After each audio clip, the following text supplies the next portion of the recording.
नमस्ते साथियों, आज का वीडियो बहुत अच्छा है। इसमें आज बताएंगे हम एफआईआर से एफआर की यात्रा। यह वीडियो बहुत ही महत्वपूर्ण है क्योंकि आखिर आपको पता तो चले कि एफआईआर दर्ज होने के बाद पुलिस किस प्रकार से किन किन अधिकारियों के हाथ में वो फाइल जाती है और कैसे उसमें एफआईआर लगती है। यानी कि आपको एक प्रोसेस पता होना चाहिए। जब आपको प्रोसेस पता होगा तब आप उस चीज को वहां पर पकड़ सकते हो। जैसे है ना, मैं यहाँ उदयपुर से दिल्ली आ रहा हूँ तो आपको पता होना चाहिए कि उदयपुर से दिल्ली आने का रास्ता कौन सा है। तो अगर मुझसे मिलना है तो आप बीच में भी मुझसे मिल सकते हो कि वहां पर होने की संभावना है। इसी प्रकार से एफआईआर से एफआर की यात्रा भी आपको पूरी पता होना चाहिए ताकि अब फाइल किसके हाथ में होगी, कि अब कहाँ गई होगी, आपको सारा पता रहता है। तो सबसे पहले कोई भी आदमी, जो दुखी आदमी, परेशान है, जो पीड़ित है, वो एफआईआर दर्ज कराता है ना। एफआईआर कहाँ दर्ज होती है? थाने में। तो सबसे पहले पीड़ित व्यक्ति की जो रिपोर्ट है, पूरा अगर बात करें अपन, तो रिपोर्ट से क्या बनती है? रिपोर्ट थाने में जाती है। थाने में जाने के बाद क्या तब्दील होती है? एफआईआर में, है ना। तो ये पहले जो रिपोर्ट जो सबसे पहले किसी अधिकारी के सामने जाती है वो होता है थाना अधिकारी। ठीक है, थाना अधिकारी का मतलब ये नहीं है कि हमेशा सीआई हो या हमेशा ऐसे हो। थाना अधिकारी की परिभाषा ये है कि एसआई या सीआई की अनुपस्थिति में जो भी उसका अधिकारी है, उसके बाद वाला पोस्ट वाला, वो थाना अधिकारी हो सकता है। यानी कि अपन ये मान लेते हैं, पर प्रैक्टिकल देखा गया है, जिस थानों में सीआई है वहां पर थाना अधिकारी वही रहता है, और जिस थाने में ऐसे ही है वहां पर जनरली वही एफआईआर काटते हैं, दूसरे इतने हिम्मत नहीं करते हैं। तो सबसे पहले किसके पास गई? मान लो सीआई साहब है। सीआई साहब ने उस मामले में रिपोर्ट दर्ज करके एफआईआर दर्ज की। तो पहले अधिकारी कौन हो गए? सीआई साहब। जब रिपोर्ट काटी जाती है तब उसी रिपोर्ट, एफआईआर देखी होगी, जो एफआईआर वाला पार्ट मैंने पढ़ाया, उसमें अनुसंधान अधिकारी तय किया जाता है। ठीक है ना, अनुसंधान अधिकारी, है ना। अनुसंधान अधिकारी यहाँ तो खुद रिपोर्ट काटने वाले सीआई साहब हो सकते हैं, या किसी एसआई को दे सकते हैं, है ना, या किसी एएसआई को दे सकते हैं, है ना। कुछ छोटे मामले आजकल कांस्टेबल को भी देने लगे। तो अनुसंधान अधिकारी हो गया दूसरा व्यक्ति। कौन हो गया? यही तो पूरा रोल निभाता है, यानी अनुसंधान आईओ, इसको आईओ भी बोलते हैं, इन्वेस्टिगेशन ऑफिसर।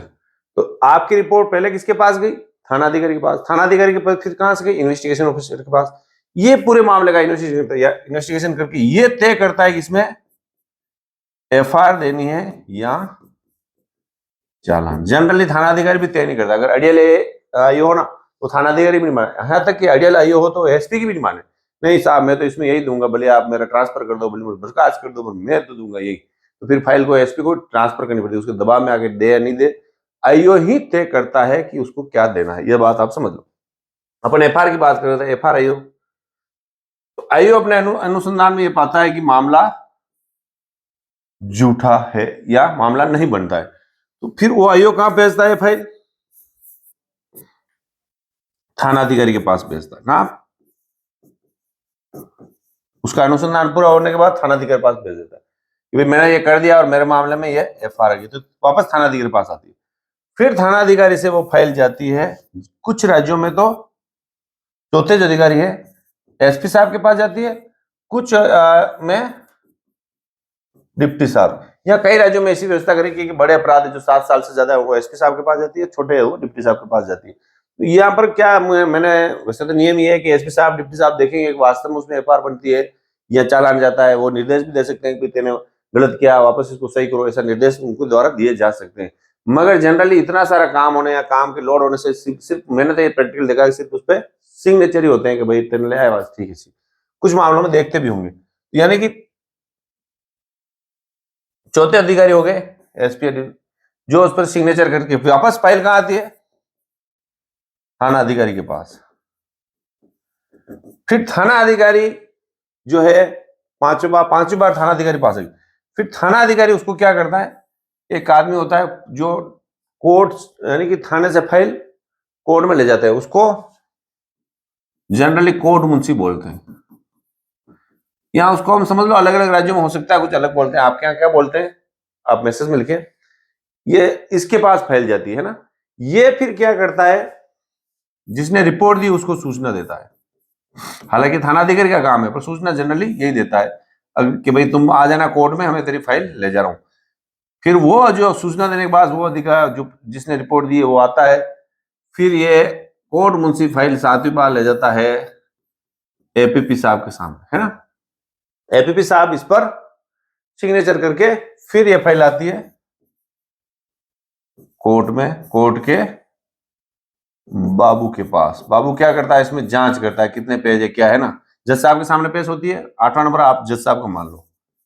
फिर जज साहब के सामने से फिर बाबू के पास आती है, बाबू पेज गिनते हैं, 9वां नंबर मान लो, 10वां होता है फिर पेशकार के पास, यानी कि 10वां नंबर पेशकार के पास जाती है। यानी कि सबसे पहले थानाधिकारी के पास, फिर अनुसंधान अधिकारी, फिर वापस अनुसंधान होने के बाद एफआईआर लगाने के बाद वापस थानाधिकारी के पास जाती है। फिर थानाधिकारी एसपी या डिप्टी के यहाँ भेजता है, डिप्टी वापस थानाधिकारी को भेज देता है, थानाधिकारी फिर उसको कोर्ट मुंशी को देता है, कोर्ट मुंशी फिर सूचना देने के बाद एपीपी साहब के पास ले जाता है। एपीपी साहब उसको देखते हैं, उनके भी सिग्नेचर करते हैं, उनकी सूचना हो जाएगी भाई मेरा जो इन्वेस्टिगेशन जो पहले जो एफआईआर दी गई थी उसमें क्या हुआ, उनको भी एक सूचना हुआ, कुछ नहीं कर सकते एपीपी साहब उसमें। फिर किसके पास जाती है, जज साहब के सामने पेश की जाती है, उस व्यक्ति को भी पेश किया जाता है ना। फिर जज साहब उस समय उसको कुछ नहीं बोलते, फिर जज साहब उसको कोर्ट में बाबू को देते हैं कि जांच करो इसमें सारे पेज है कि नहीं, क्या है, कुछ कमी तो नहीं है। कमी नहीं होने पर जज साहब वापस, ये बाबू वापस जज साहब के सामने पेश करता है। वहां पर जज साहब जो व्यक्ति जो रिपोर्ट है एफआईआर, उस रिपोर्ट के जो पेश करा जिसने रिपोर्ट दी है उससे पूछते हैं कि क्या आप कार्रवाई चाहते हो या नहीं। अगर वो कहता है कार्रवाई चाहता हूं तो फिर ये फाइल जाती है, ऑर्डर शीट लिखते हैं पेशकार जी के पास, और पेशकार जी लिखते हैं नाराजगी याचिका या प्रोटेस्ट रिपोर्ट, यानी ये आपको प्रोटेस्ट रिपोर्ट देनी होती है। यहां तक अपन समझ में आ गया फाइल कैसे कोर्ट से पेशकार जी बात। अब यहाँ पर नाराजगी याचिका आपको उसी दिन नहीं देनी, आपको क्या करना है कि आपको सिर्फ ऑर्डर शीट पे लिखना है कि कार्रवाई चाहता हूं और वकालतनामा लगाना है, ठीक है। वकालतनामा लगा दिया, फिर आपको क्या करना है, उसकी पत्रावली की नकल लेना है। नकल लेने के बाद पढ़ना है कि पुलिस ने कौन कौन सी कमियां की, उन कमियों के आधार पर फिर आप ये रिपोर्ट लिखोगे, प्रोटेस्ट की रिपोर्ट, जो अगली पेशी पे आपको कोर्ट में पेश करनी होती है। तो एफआईआर दर्ज होने के बाद प्रोटेस्ट रिपोर्ट तक की ये जो यात्रा है, ये आपके दिमाग में फिक्स बैठ जानी चाहिए। आप एक पत्ते पे पेज पे बनाकर भी इसको लिख लेना। अगली बार जब वीडियो आएगा तब मैं पूरी एक प्रोटेस्ट की फाइल भी आपके सामने पेश करेंगे, ताकि आपको सीधा सा हर बात का पता रहे। तो वीडियो पसंद आए तो लाइक करें, चैनल को सब्सक्राइब करें। मैं हूं उदयपुर से एडवोकेट मुकेश कुमार गोपावत, ठीक है। Thank you.